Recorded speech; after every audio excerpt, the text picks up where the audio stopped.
Recently, in MCC Twitch Rivals, Railroad Rush was played for the second time. I always find it interesting when a game is played for the second time, since it's the first time in which teams can properly prepare for it, and for Railroad Rush especially, I was excited because it's a very coordination heavy game.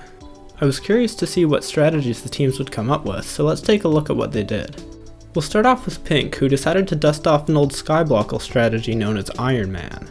It's a simple strategy. You give all your resources to the best player on your team and let them do the heavy lifting. It works great at the beginning, as Sandwich Lord, who doesn't have to worry about coordinating with his teammates, can lay track at a blisteringly fast pace. So fast, in fact, that he encounters a problem that nobody else did the previous event. He's already out of rails and the next gold rush is more than 30 seconds away. While looking for something to do as he awaits the gold rush, he notices a nearby cache which he quickly diverts a minecart to. Inside it, he finds exactly what he needs. Rails. With the gold rush allowing him to restock on the rest of the resources, he is back in business and quickly reaches the first checkpoint. He continues using the same strategy he did for checkpoint 1, finishing checkpoint 2 shortly after the next gold rush, but there were a few hiccups along the way. The final obstacle of each section was a cobblestone bridge, which is dangerous because one explosion will turn it into gravel, which falls and creates a huge hole where you wanted to lay your track. Sandwich Lord experienced this once on each section, but was able to recover quickly enough to prevent any further damage both times. The place he struggled the most, oddly, was this wall. There are two obvious, straightforward ways to handle this. Build over it or blow your way through it. Sandwich Lord chose the former, but then he started to make a bridge. This is completely unnecessary as there's perfectly fine ground beneath him, so all he's doing right here is wasting concrete. A helpful TNT minecart comes by to try to steer him in the right direction, but he immediately starts building the bridge again. Railroad Rush is not having any of this, and sends another TNT minecart to punish him for his insolence. After that and a panicked misclick, the wall became so destroyed that Sandwich Lord decided to stay on the ground. While struggling on this section is weird, there's actually a good reason as to why it was so much worse than the cobblestone sections. The cobblestone sections were both at the end of a checkpoint, which means it takes longer for minecarts to reach it than if it was at the beginning. Since minecarts spawn a bit after the previous one explodes, they become less frequent the longer the track is. The reason the wall caused so much more trouble is because it's at the beginning of the checkpoint, which meant Sandwich Lord was bombarded with TNT minecarts. Back in 4KO, we saw what happens when a cobblestone section is at the beginning, and it's not pretty. And checkpoint 3 of Twitch Rivals would be just as bad, even though it didn't have any cobble. It instead required a bridge, but concrete is just as vulnerable to explosions as cobblestone is. After his bridge got destroyed once, Sandwich Lord decided he needed more concrete, so he built ahead while his teammates mined gold to buy some. But the bridge would never be rebuilt. Sandwich Lord had tunnel vision on the track he was building, and although Tubbo may have noticed with a bit of time left, it was his first time playing and he was likely told to trust the process. So he did. That's one of the problems with this strategy. If the one person you're giving all your resources to makes a mistake, no one else can fix it. And while I'm not personally a big fan of this strategy, it wasn't necessarily the wrong idea for Pink to use it. The entire team had never played the game before, and Sandwich Lord was more than likely the only person who would have done enough preparation to stay competitive with the other teams. Speaking of competitive teams, let's take a look at Green. Green's strongest player was Coldified, who had been drawing a lot of comparisons to Sandwich Lord prior to the event as the top newcomers. Green was also a very inexperienced team, but they had something that Pink didn't: Shadoon.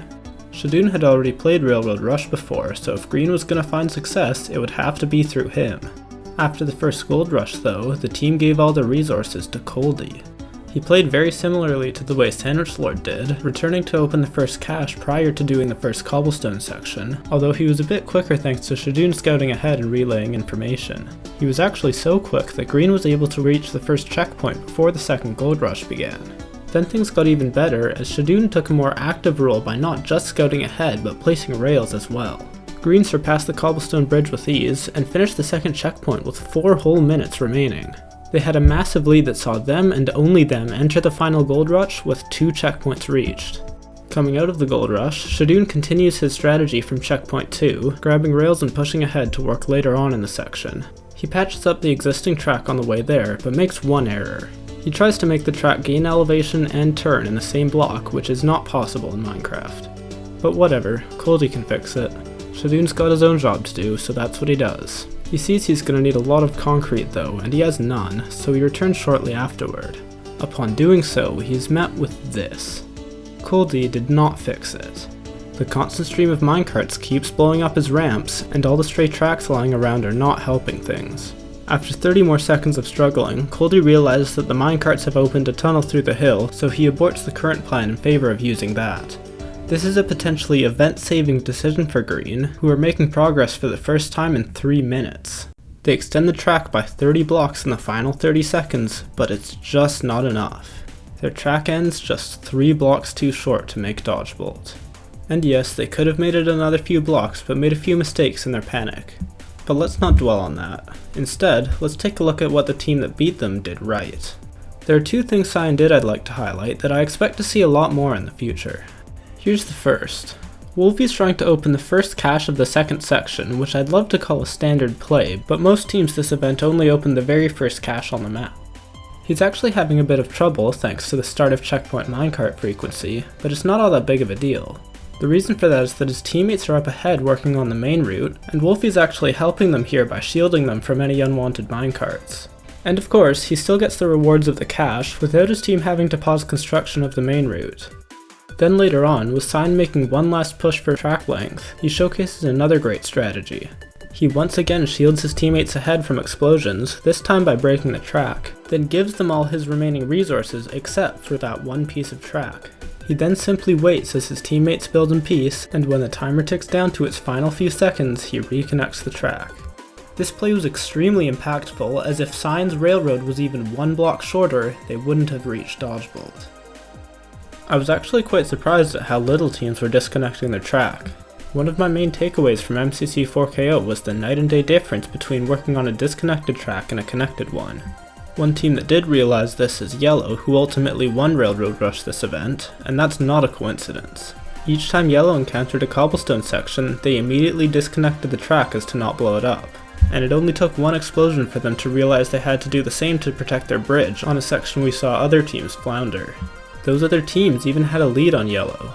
Yellow's only the 6th fastest team to reach the second checkpoint, but their mistake-free gameplay ultimately allowed them to surpass the quicker track layers. Although despite the fact that they won the game, I don't know if I'd call Yellow's performance the best. I certainly wouldn't call it my favorite. That honor goes to Purple, who had a very unique strategy compared to the rest of the field. But before we look at what they did, we should see how they enabled it. It's finally time to analyze the Gold Rush. The Gold Rush is very simple. The goal is to mine as much gold as possible within the 1 minute time frame, and there are 2 tools that can be used to do so, the pickaxe and the dynamite.